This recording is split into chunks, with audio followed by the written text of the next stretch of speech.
When you picture a war starting, your mind probably jumps to a movie screen.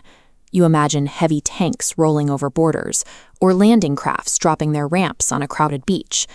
We are trained to think of battlefields as a test of raw physical strength, places where soldiers dig deep into muddy, cratered earth and fight bitterly for just a few inches of ground. But let's leave history behind for a second. Imagine you're sitting on your couch on a perfectly normal Tuesday afternoon. First, your home Wi-Fi suddenly drops.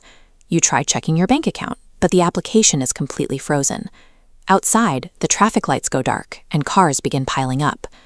By the year 2050, the idea of armies crossing a geographical border to start a fight will be mostly outdated.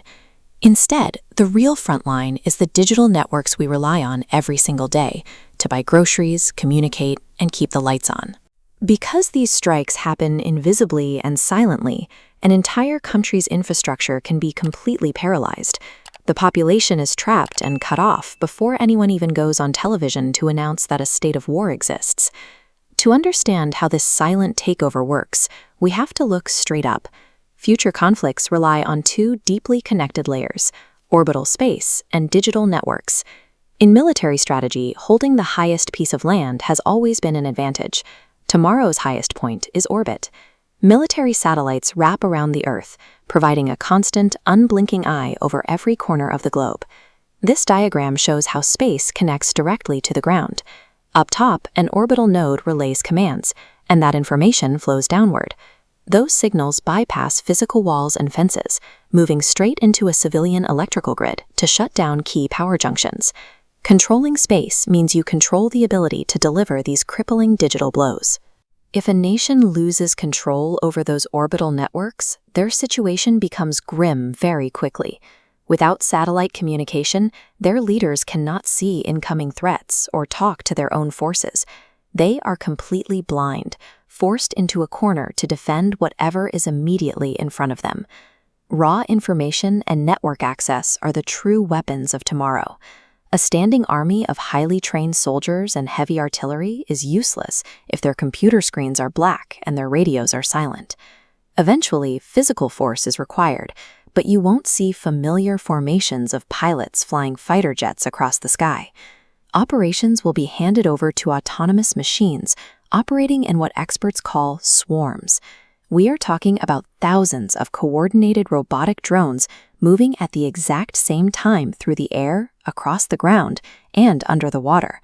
This animation shows how swarm logic actually works. Think of it like a massive flock of birds. If a threat removes a large section of drones, the remaining points instantly shift and fill the gaps to keep the overall shape whole. Because there is no single leader flying at the front of this flock, the swarm is incredibly resilient.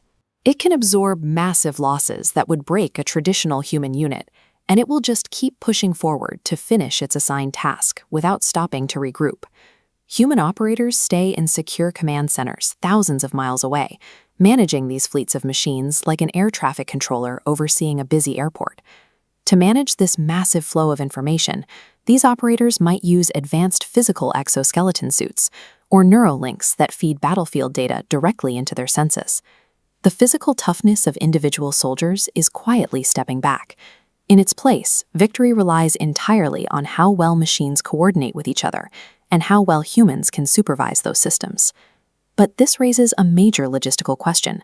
A human mind is amazing, but how could a single person actively manage the data from space satellites, failing power grids, and thousands of swarming drones all at once? Managing that chaos requires artificial intelligence to sort through the noise and find the patterns. Look at this visualization. AI systems constantly absorb scattered, random pieces of data, everything from an economic shift to unusual social media chatter. It pieces those glowing fragments together to build branching, predictive pathways of what an opponent will exactly do next. Artificial intelligence stitches separate troops, drones, and satellites into one giant breathing organism. It reads the board and predicts an opponent's move before the opponent has even fully committed to making it. When you combine those layers, the space surveillance, the cyber network breaches, the drone swarms, and the AI, They produce a side effect that keeps strategists awake at night: uncontrollable speed.